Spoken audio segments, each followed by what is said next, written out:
Thank you, Michael. Thank you all, and welcome. I'm just delighted to be here with you. This is the second edition of my first book, and as Michael graciously said, I have a couple more books in the works, and have won several awards with this book. Wonderful thing. But so I would like to get into the book now with you, and I'm just going to move all this aside. I don't feel like I need it right now. And I will read and speak, and we'll save some time at the end for questions and answers. Well, questions anyway. I can't guarantee the answers, but people always ask me what my book is about, and I say, well, I wrote a book about words, language, and cultures, and I add quickly that it's not academic or intellectual, but it's in the category of humor and storytelling. But their eyes have already glazed over. Determined to win their interest, I say, there are 8 rollicking pages about common grammar errors. But now they're looking over my shoulder at some place they'd rather be. I add their great short reads on Shakespeare, word derivations, the bilingual brain, Cockney slang, translation bloopers from around the world, and why hello and goodbye were once very controversial words. And despite clearing of throats and glancing at watches, I exclaim, there's a chapter on prepositions that will knock your socks off. And another one that will teach you how to spot a liar by the words they use.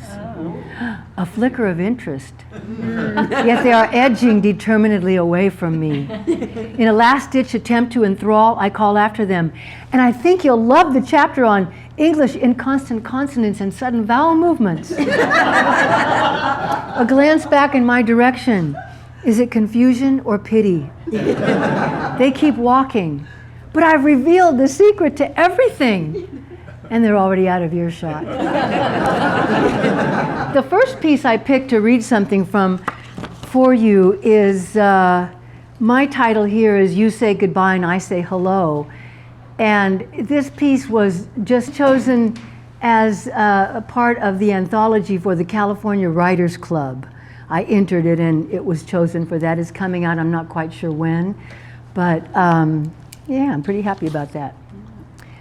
And I'm not going to read the whole piece because these things are several pages long, so it'll sound a little bit choppy because I have to jump around. You say goodbye and I say hello. Let's start with goodbye because it's simpler and because Paul McCartney didn't in his catchy song, Hello, Goodbye. Do you know that song? How's it go?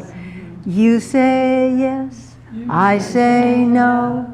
You say stop, I say go, go, go. Okay, the original phrase of goodbye was God be with ye, an archaic way of wishing one well as you took your leave.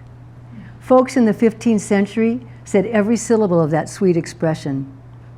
But by the late 16th century, it had contracted to, I have no idea how that jumble is pronounced. I have no idea how they said it. But God be with ye was obviously contracting. So, with everyone already saying good day and good evening, it was inevitable that the phrase would soon become completely secularized to goodbye. Losing God to goodbye did not sit well with a lot of people. Many viewed it as a trendy and degenerate utterance, popular only among certain slices of society. However, as is our human bent, one year's scandal becomes another year's status quo. And we've been saying goodbye ever since. I'm struck by the similarity of God be with ye to the archaic but still widely known Spanish parting phrase, vaya con Dios. You know that phrase? There was a song. We won't sing that one, but vaya con Dios. God has survived in the standard Spanish goodbye, adios, no? Adios, to God. I suppose this is why adios is sometimes reserved for more permanent or meaningful partings in Spanish, while hasta luego works for see you later. Hasta la vista is a less common expression among Spanish speakers, but it's about as familiar to us in America as Cinco de Mayo and enchiladas, thanks to Arnold Schwarzenegger in his 1991 action flick entitled Fascination, baby. Terminator 2, Judgment Day. Arnold made $15 million for that role, even though his entire dialogue consisted of 700 words. Let's see, that comes out to $21,429 per word and $85,714 just for saying, "Hasta la vista, baby." One stunning linguistic accomplishment. Hello is a somewhat newer word, hi Joel, than goodbye, but its roots do go way back. It first appeared in print in 1827, but its usage then was not as a greeting, but rather as a way of getting someone's attention, as in, "Hello, look what you just did," or as in showing surprise. "Hello, Tom, can your dog really shoplift?" In its many variations throughout time and place, beginning around 1400 in Old High German, it was a shout to attract attention, especially to hail a ferry boat. And here are the variations: hallo, hello, helloa, hello, holla, holler, hollow, hollow, hola, and hola. Yes, the Spanish word for hello, hola, comes from this same lexical lineage. Now let's examine the history of how hello became our formula for answering the phone. This is how this all got started. That was the question in my mind. Why do we say hello to answer the phone? Well, because we just do. No, right? But there's more to it than that. These things don't happen by chance alone. This has a good backstory. Alexander Graham Bell and Thomas Alva Edison were born in the same year, 1847. They leapfrogged each other through the U.S. Patent Office with their world-changing inventions. Among his many patents, Bell is credited with the metal detector, the hydrofoil boat, the harmonic telegraph, and in 1876, the telephone. Edison invented the phonograph, and just imagine what it meant to replay sound for the first time. The motion picture camera, and imagine movement for the first time. The incandescent light bulb and the microphone that made Mr. Bell's telephone into an apparatus that quickly revolutionized business communication. The early telephone was used exclusively in commerce, and the line was open on both ends at all times. For the caller to get the attention of someone on the other end, several strategies were considered, like using a bell, ringing a bell. But Thomas Edison was convinced that the perfect word spoken cheerfully and firmly could be heard 10 to 20 feet away. Alexander Graham Bell was adamant that word should be ahoy! And he stubbornly used it for the rest of his life. Other contenders in those early days were, "What is wanted? Are you there? Are you ready to talk?" Thomas Edison's perfect word won out, and the first telephone books recommended it in their instructions to users.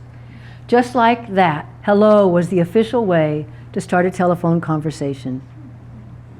And it soon became the most popular way to greet people as well, altering forever the proscriptive 19th century etiquette of not speaking unless you were first introduced.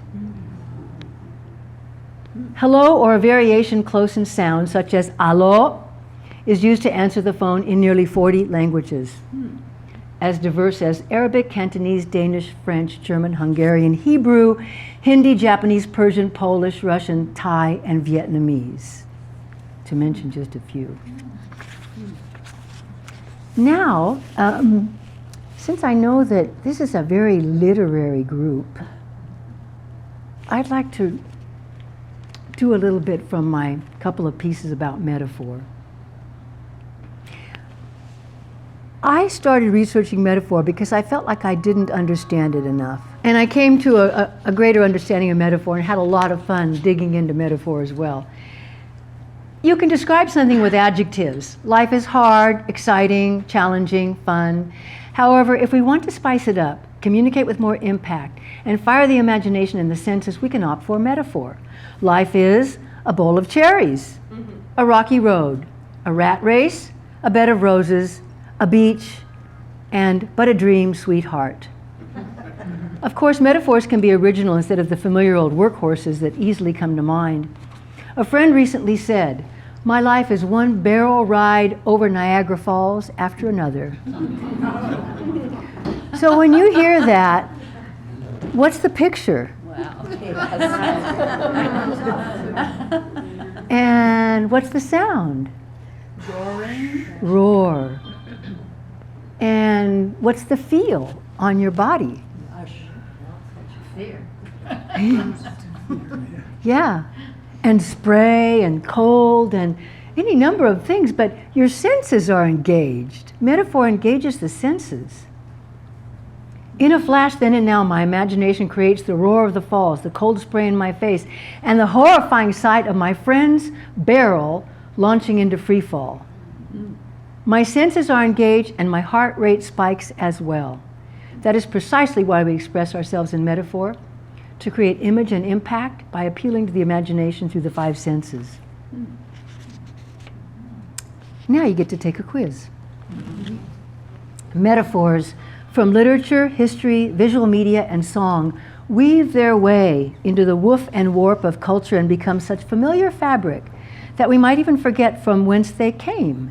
Here's a 6-point quiz to identify the source of these famous metaphors. Don't yell it out until I finish the sentence. The fog comes in on little cat feet.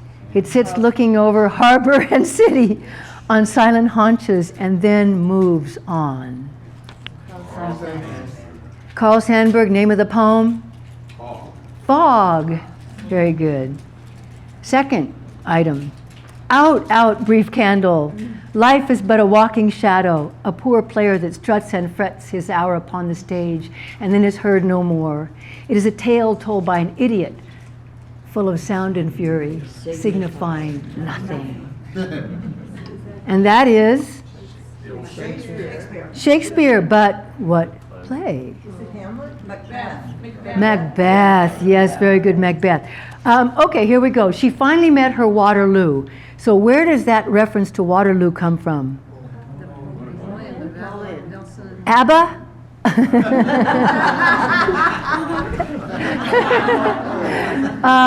Napoleon and the Battle of Waterloo. Yeah, he did. He was quite done in by that battle. This is the hardest one. Double points if you get it. I won't give you the hint quite yet. He's a boil on the butt of humanity. My ex-husband.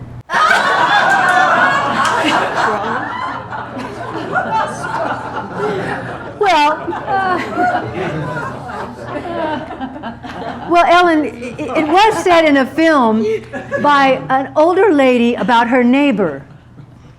He's a boil on the butt of humanity. You're not going to get it, huh? Yes. Yes. Shirley MacLaine. What was her character? Weezer. Weezer Boudreau in, what was the name of the movie? I forget. Steel Magnolias. Steel Magnolias. Okay, 2 more. Don't yell it out. My mama always said life is like a box of chocolates. You never know what you're going to get. Forrest Gump in Forrest Gump. And here's one, we can sing this together. When the moon hits your eye like a big pizza pie, that's amore. Okay, and? Well, Dean Martin sang the song. And it was the What was the name of it? Moonstruck. Yeah, that's right. With Cher. Wordstruck, Moonstruck, you know? With Cher, yes, that was the theme song of the movie Moonstruck. Well, wonderful, very good. That's the end of the quiz, but consider this. If Mama said life is like a box of chocolates, and if the moon hits your eye like a big pizza pie, it's a simile and not a metaphor, right? No, wrong. With all due respect to my middle school teachers, it turns out that metaphor is an umbrella term. It's an umbrella term. And simile is one of the several literary devices in its shelter. So simile, in other words, is a type of metaphor that uses the words like or as. But now back to that pie in the eye. A perfect note to end on because it's a double metaphor, or metaphor plus a simile if Sister Mary Josita of my freshman English class in high school insists. It's action-packed, though questionably romantic. Love is the moon hitting your eye like a big pizza pie. Ah, love, what a fertile field for metaphor. In the richly metaphoric realm of love, here are my two favorites. Happiness is the china shop, love is the bull. H.L. Mencken, A Little Book in C Major, 1916. Love is an exploding cigar we willingly smoke. That's Linda Berry, the cartoonist. Isn't that great? In Norway, the word Texas has become a slang metaphor for something really out there, completely crazy. Sure enough, there's a photo online of an enormous swordfish leaping from the waters off the coast of Norway with the caption, "Det var helt Texas." Best translation, it was totally bonkers. Texas. It's the same thing here. Yeah. So let's top this off with a few mixed metaphors, just to kind of round out the topic. Button your seatbelts. That was Rush Limbaugh. Because the dirty laundry is coming home to roost. And that was Ray Romano on what was the show? Yeah. A leopard can't change his stripes. That was Al Gore. Can you read the writing? Can you read the handwriting in the wind? That was Major Frank Burns in MASH. These hateful few who have no conscience, who kill at the whim of a hat. That was George W. Bush. She's a sharp cookie. That was me. I made that mistake. So be it slang, cliche, commercial, mismatched, or provocatively original, metaphor is a window into mind and soul, and an invitation to gaze into the milieu in which we perceive, think, and speak. Metaphors are very, very cultural, very tied to culture. This is one of my favorite chapters. I just think I have a wonderful title for it. Inconstant consonants and sudden vowel movements. There are now more second language speakers of English in the world than there are native speakers. And that is cause for awe when we consider these 5 factors that make our language truly daunting to learn. Not the hardest in the world, certainly not, but a daunting language to learn. I'm going to give you 4 of those 5. We use prepositions to change the meaning of a verb. For example, picture how you would use this. Carry over, carry through, carry forward, carry off, carry on, carry out. My Chilean friend Monica never did internalize the difference between screw off and screw over. And she continued to screw up her prepositions throughout our graduate school experience. This is a very hard thing to do with those prepositions. Anyone who learns them and learns them well, my hat is off. Then number 2, we have this neat little trick with contractions. You're coming, aren't you? They left, didn't they? He couldn't have known. It isn't the end. If you listen to the speech of English learners, they can't do this. Most of them can't do this. They would say, it is not the end. No. That mastering contractions is very, very challenging. They rarely master this major feature of English, but that doesn't mean they can't get their point across, right? Yeah. And then we have the crazy way of using do, does, and did to ask and answer questions. Did you see that? No, I didn't. Does he work? No, he doesn't. There's only one other language in the world that does this, Celtic. Every other language says something more along the direct lines of, saw you that? Then number 4, we have our inconsistent pronunciations. This is where the sudden vowel movements come in. Inconsistent pronunciation, it must feel like a game of roulette to non-native speakers of Spanish, of English. To illustrate, here are several words containing O-U-G-H. And if you dictate this sentence to an English learner, they will run screaming from the room. So here we go. Though I thought it through, the bough, B-O-U-G-H, I bought and wrought was too rough and made me cough.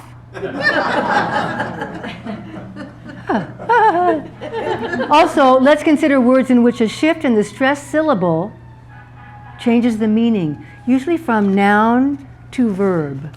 And you're going to help me with this. Here's the noun. Produce. What's the verb? Produce. Good. Here's the noun. Addict. What's the verb? Addict. Here's the noun. Conflict. Conflict.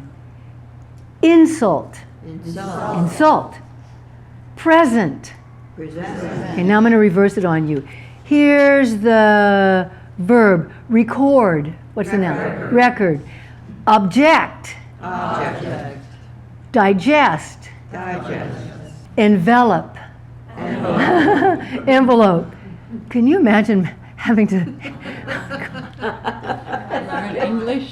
Yeah. So in closing that little section, take care in setting up your will that you ask the chosen one, make sure, ask the chosen one to be your executor and not your executor. I just love to play with words. So I do love these foreign words for which we do not have a translation in English. So I wrote a couple of pieces in here about that because it's not just that we don't have a translation for it, it's that we can imagine the concept usually like the Scottish word tartle, which means to hesitate and to be flummoxed because you've forgotten someone's name. Which is really embarrassing when it's a family member, But it's a human experience, and it's happening more often. So why don't we just get over it and say to each other, please remind me of your name. I'm having a senior moment or whatever, Anyway, or say, I'm tartling. I'm tartling again. So, but I want to just do 2 of these, and I think that both of them are Japanese. I'm going to do. You know the term wabi-sabi? It's gotten around, hasn't it? The Japanese wabi-sabi. This is the celebration of the impermanent, the imperfect, and the incomplete as essential elements of art and life. The Japanese concept of beauty, this Japanese concept of beauty is sweeping the nation as feng shui did in the 90s. Not only is wabi-sabi a bed and breakfast in Maine, an art center in New York, the name of numerous restaurants, some featuring incomplete dishes of flawed food, and a popular name for pairs of kittens and goldfish. But according to author Ariel Ford in her book Wabi-Sabi Love, it's the way to find perfect love in an imperfect relationship. It could also characterize my style of gardening and housekeeping, as well as my computer skills, my understanding of finances, and the last souffle I attempted. The next word, I wonder if you've heard of this one, Shinrin Yoku. Have you heard of Shinrin Yoku? It's going to be the next Japanese wave. After feng shui, wabi-sabi, and next Shinrin. Because I've seen it already. I can't attribute it to the popularity of my book, but I've seen it already in magazines. It's forest bathing. It means improving one's health by spending time in nature amidst trees. There's plenty of science to back this up, and it's free and abundantly available to all, especially if you live in Mendocino County. Shinrin Yoku. I like the sound of that. In early 2015, a judge in France ruled that the parents could not name their baby Nutella. the trade name for a popular chocolate hazelnut spread, on the grounds that it was against the child's best interest. Where do we draw the line? And who should decide what's in the child's best interest? But who would want to be named after their parents' favorite food? Oh, excuse me, is there anyone named Bree in the audience?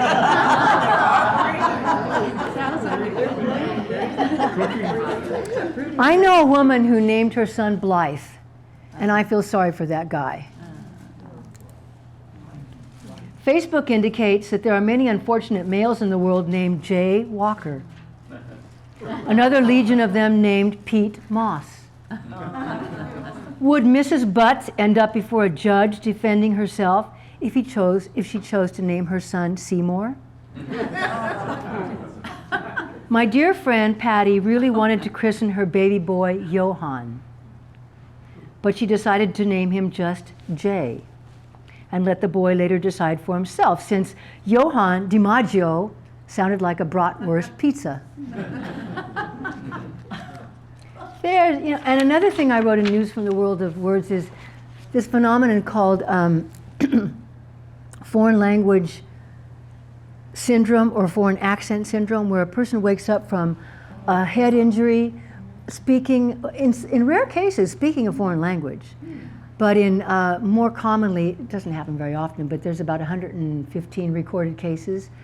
They wake up speaking their native language with a heavy accent from a different language. The most recent one was 2 years ago in December. A woman in New Mexico, Mexican-American woman, woke up from jaw surgery. She'd never been to England, but she was speaking her slightly Mexican accented English with a very heavy British accent. And there's no scientific explanation that's known of. It's so interesting. It's fascinating to me.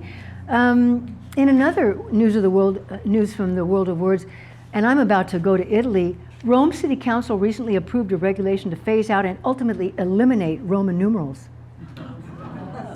on street signs, official documents, bills, and identity cards, and replace them with written out numbers. And what are they going to do about all that stuff chiseled in stone? You know? Drape some togas over it, you know. Put some numbers on it. I also wrote about the number of languages going extinct all over the globe. Over 50 languages have died out with their last speaker in the first decade and a half of the 21st century, compared to the 170 that disappeared during the entirety of the 20th century. We can see the process is snowballing. It definitely is. Oh, one more. Okay, I'll just read this. Here's a thrillingly upbeat lexical item that fuels the love side of my love-hate relationship with the game of Scrabble. New Zealander Nigel Richards won the French language Scrabble World Championship in July of 2015, not because he's well-versed in French, he doesn't even speak the language, but because he memorized the words in the French dictionary. At least one expert on the game has called him the greatest Scrabble player of all time, hands down. It's nothing short of amazing. You don't even have to be a word geek to be jaw-droppingly awestruck. Won the championship in Scrabble because he memorized the dictionary. Didn't even know what the words meant. So now they need to make Scrabble where you have to know what the word means. That's what I used to ask my mother. That's what used to happen. What does that word mean? Oh, I don't know, she'd say. Look it up. She'd say, you look it up.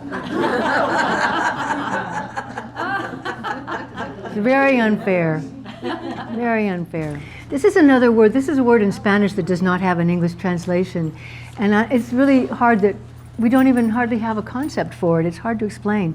Duende. Duende. Duende is a magical creature such as an elf or a goblin. But as an untranslatable, it's a kind of magic or charm, an ineffable and enchanting quality present in some people and in certain works of art and literature. To have duende is to have it. Yeah. Duende comes from inside as a physical, emotional response to art.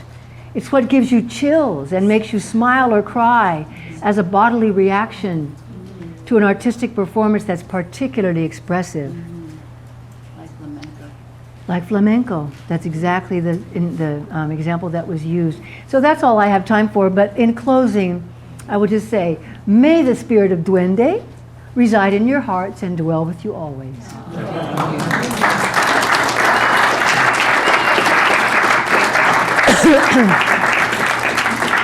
Thank you. I can take my glasses off now. That's a hard thing to do, you know. So, would anybody like to ask me a question? Susan? I'll start off with a very small question. But when you were talking about hello and answering the phone, it reminded me that I've always wondered why at least Mexicans answer the phone by saying bueno. Bueno. Yeah. Do you know? Yes, Okay, will you tell us? I will tell you. Bueno, of course, means good in Spanish, but it's also one of the filler words in Spanish. So when you start off, you go, well, okay. So bueno means, well. Well. So in Mexico, they say, well. In Spain, they say, dígame, tell me. You know? And in most of the lower part of South America, they say, aló, aló. And it's always amazed me on the subject of dialects that, you know, in the Spanish-speaking world, which is many countries, do you know how many countries that is? How many?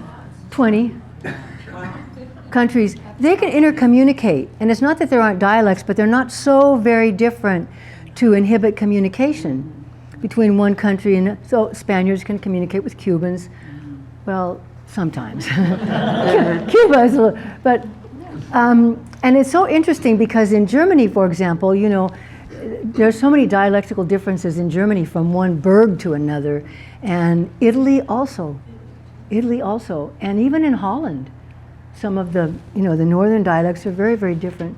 Switzerland So- has 4 languages. Yes, yes. So I think it's wonderful that we're in an era now where there is an encouragement to teach dialects and not to destroy them or squelch them or try to silence them. And I'm in favor of that. You know, in Spain during the Spanish Civil War, Francisco Franco tried very hard to kill off Catalan in the north and also to kill off Basque, along with its people. And it was quite a while before the regions of Spain, which all have their dialect, by the way. I mean, Leon has Leonés, Aragon has Aragonés, and it was quite a while before they started teaching these dialects in the schools again and encouraging people to speak them. Well, actually, it was after Franco died, obviously, in '75. And I just think that any manifestation of language is part of its richness, and it should be encouraged and nurtured. Didn't say keep up with the teenage language. Oh my gosh, That's good. I am so unhip. And anybody that uses the word hip is terminally unhip. Well, I try to, and you know, I was on a radio interview one time, and I was having this discussion with this really fun interviewer, and we were saying, okay, well, what word has actually survived the test of time? You know, what slang word has actually survived the test of time? We were talking about these words that mean great, neat, well, neat, okay, that's okay.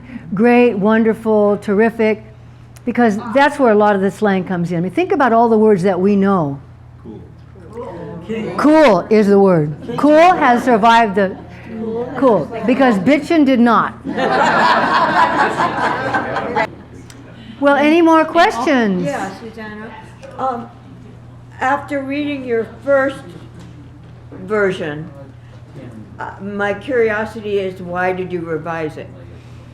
I revised it because I did find a mistake or two. Okay, I revised it also because things changed in the world of words in the course of a year.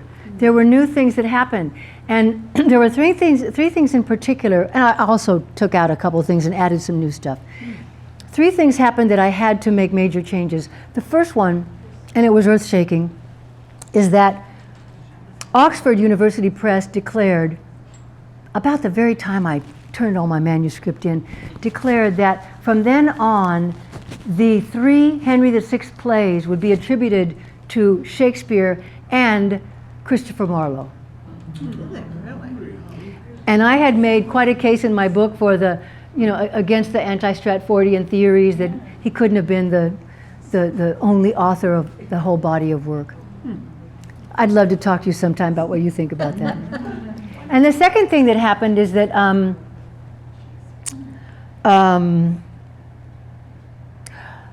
a 106 or 16-year-old piece of fruitcake was found in Antarctica. And fruitcake figures importantly in my book because of my mother. So I had to go back and I had to add that information in because this group that found it, these explorers scientists that found it Antarctica, they said it looked and smelled almost edible. Because it was frozen. Wow. Yeah. So you can think about that when you put your, emergency supply kit together. It'll last. If you're a freezer. Yes. I'm curious about the language police. Do they make arrests or anything like that? Well, I call them the language police, but they're very strong in France, for example. In France, they have outlawed certain words in official documents. You cannot use hashtag or Twitter, these, techie words. You cannot use these in any official documents. The French have been, and they have an organization. It's part of the government, a language organization. They've been trying for years to keep words like le weekend, le short, out of the language. The Italians also have an organization, part of the government, but the Italian organization just suggests and begs people not to. But Italian is so full of English words. There's these words that they're in the dictionary in English, And then the Spaniards are really going after English in advertising, and they're trying to root it out with counter advertising on television. Yes, and in the U.S. there's also the YIVO. I forget what that stands for, but it's the organization that it's the language police for Yiddish in the U.S. To keep it pure, to keep it alive.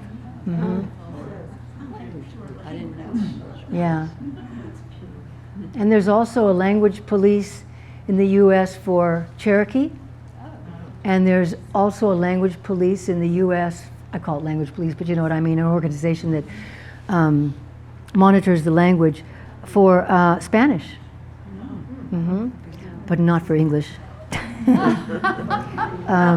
I'll get there to you, see? What do the Italians do with adopted words that don't end in a vowel? Well, you say things like il manager, il marketing. They find a way to pronounce it. Yeah.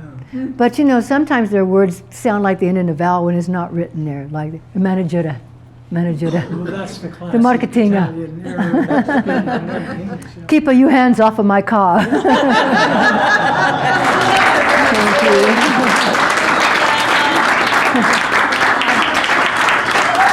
Thank you. Thank you. Thank you. Thank you. Thank you.